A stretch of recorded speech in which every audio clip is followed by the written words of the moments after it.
What do you want me to tell Romney? I can't tell him to do that. Can't do that to himself. You're crazy. You're absolutely crazy.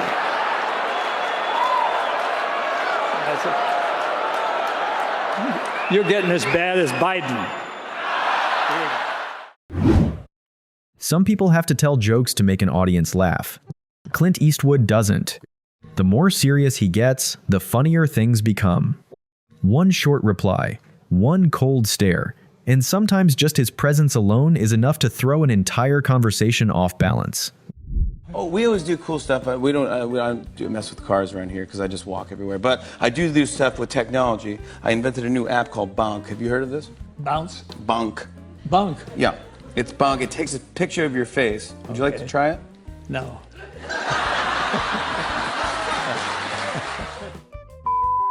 I think I saw some familiar names on the tombstones in the cemetery. You might have.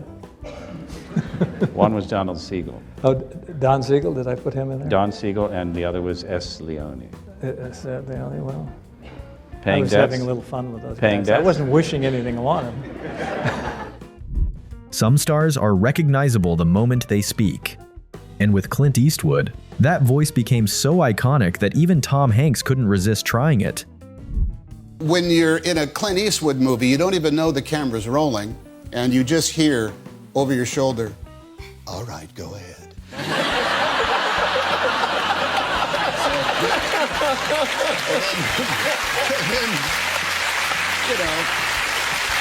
You do it, and sometimes you're doing some pretty hot stuff, and you just keep doing it until you hear him say, "That's enough of that." Tom Hanks wasn't the only one fascinated by that legendary voice. Jim Carrey went even further by attempting a Clint Eastwood impression right in front of Clint himself.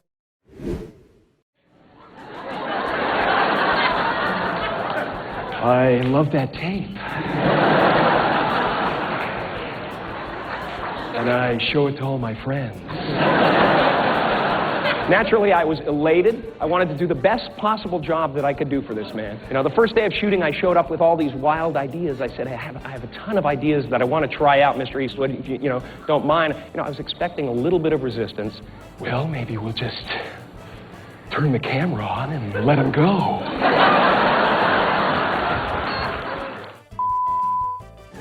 Clint Eastwood.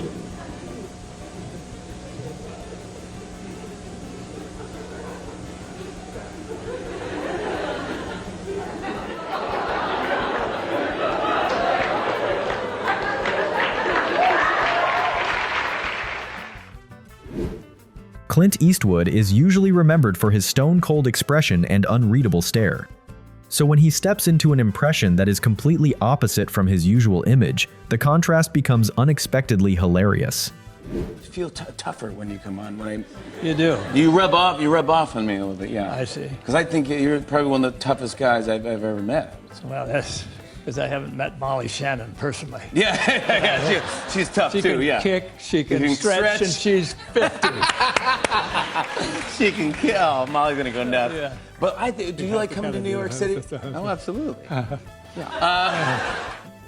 Not many people would dare tease Clint Eastwood on live television.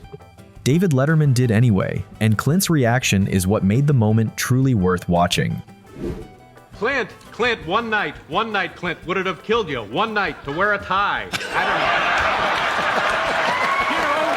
It's a big deal. Why not? It's not a barbecue. They're booing you. Don Rickles was famous for roasting anyone without holding back. But when the person sitting across from him was Clint Eastwood, Clint's silence somehow made every joke hit even harder. Clint's idea of a good time is sitting on a pickup truck watching his dog bark.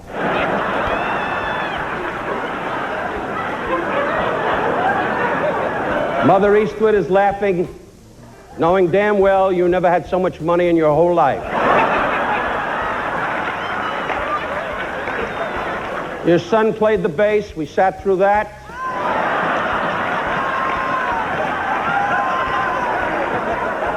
Now, probably, your daughter will come up here and do the tango. But you know, Clint, and I know that I have so much on you, which I won't say tonight. Because if I... At the Oscars, everything is usually careful. I wasn't sure what to do with it, so I decided to pay it forward. I hung it in front of Clint Eastwood's office.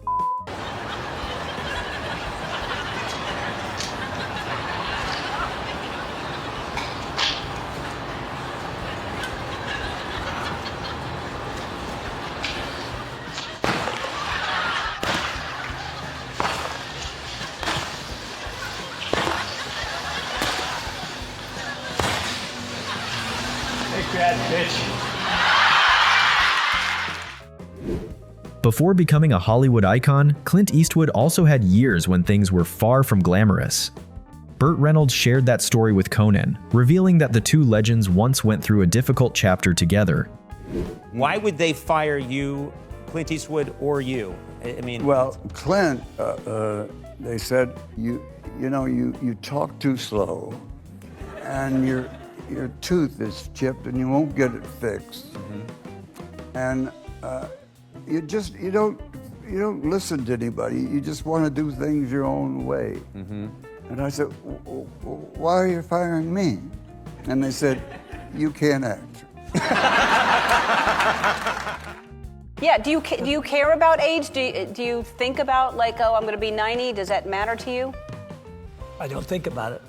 I sometimes think when I was a little kid and I used to hang out with my grandfather who was in his 90s, and I thought, Jesus, who the hell would want to live this long? Yeah.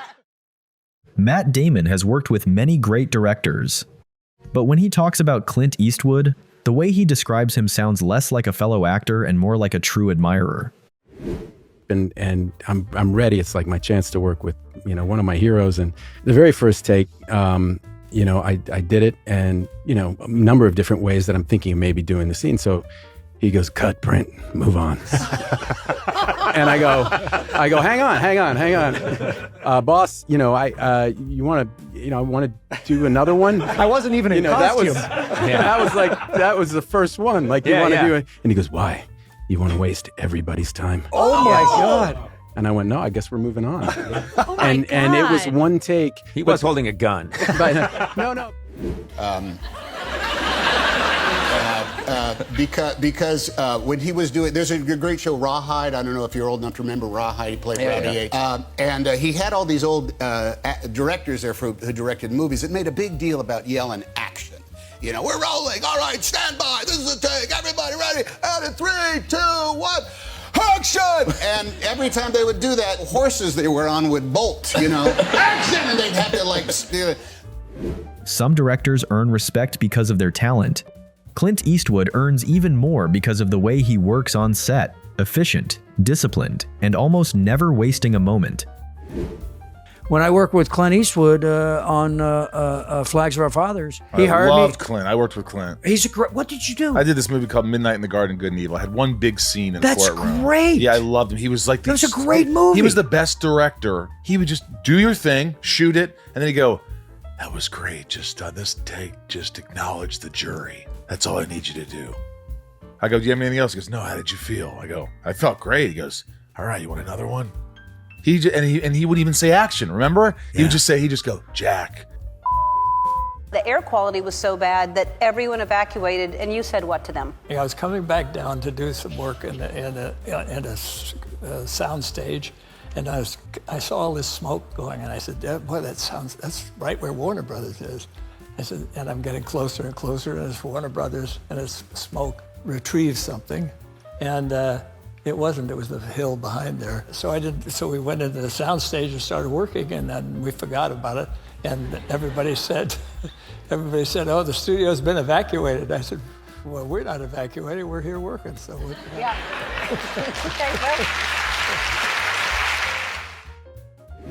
For Clint Eastwood, the Eastwood name was never a free pass onto a movie set. Even Scott Eastwood had to walk into an audition like everyone else when he wanted to be part of his father's project. Yeah, and we got to go. And you've hired me, and I get it. I've also endured, I don't really know if I feel comfortable. I've also been around and been on sets where great big name actors have deliberately sabotaged the shooting schedule, either inadvertently or purposely. But they have definitely taken steps to slow down production because of their own vanity and process. Right. And that's much with some of the older actors that come from that period of I don't want to give up real estate to a certain individual. Who are you rooting for? You know, it's a tough one because both teams were really good, and Fowl was coming from adversity to backup quarterback.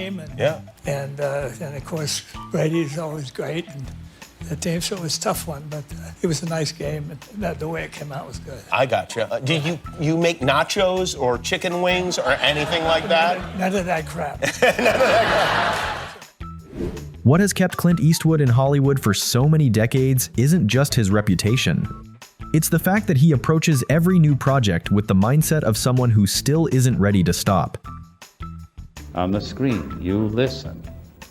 Is it that important to you? I think it's the most important thing. It's certainly the most important thing is in acting.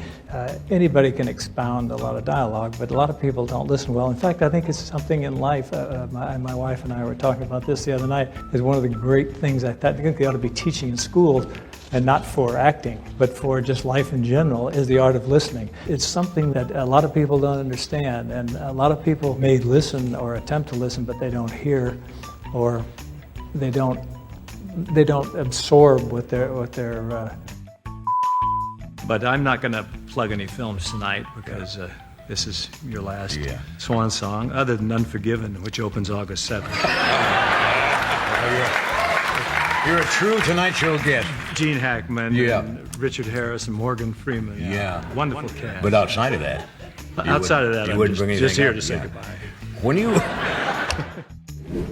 Scott Eastwood once shared a story about his father away from the cameras, and for a few minutes, people saw that the tough man from the screen wasn't just an act. Which would have been okay too, if you know. It's all good. I mean, it's 2017. Everybody's free to express themselves in the way they feel. Yeah.